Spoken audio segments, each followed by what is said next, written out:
સમાચારમાં હવે વાત રાજકોટની કરીશું કે જ્યાં 500 જેટલા હોમગાર્ડ જવાનોને કરાયા છે ફરજ મોકૂફ। આંતર જિલ્લા ફરજ પર હાજર ન થતા સસ્પેન્ડ કરાયા। સુરતમાં બંદોબસ્તની સોંપાઈ હતી ફરજ, સમયસર હાજર ન થયેલા હોમગાર્ડ પર કાર્યવાહી।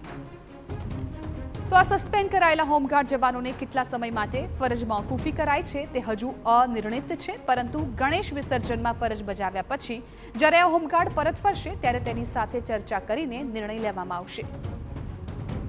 હાલ ચાલી રહેલા સુરત ખાતેના જે ગણપતિ મહોત્સવના બંદોબસ્ત જે ચાલુ છે એ બંદોબસ્ત પૂર્ણ થયે તમામ હોમગાર્ડ પરત આવી જાય ત્યારબાદ પરેડમાં લઈ અને પરેડમાં તેમની સાથે મૌખિક ચર્ચા વિચારણા કરી અને સંકલન કરી અને અન્ય આગળ ભવિષ્યમાં જ્યારે આવા કોઈ 12 જિલ્લાના બંદોબસ્ત આવે ત્યારે માંગણી મુજબ જે સંખ્યા પૂર્ણ કરવાની થતી હોય એ પૂર્ણની બાંહેધરી લઈ અને તમામ જવાનોને માનવતાની રૂએ જલ્દીથી ફરજ ઉપર લેવામાં આવશે।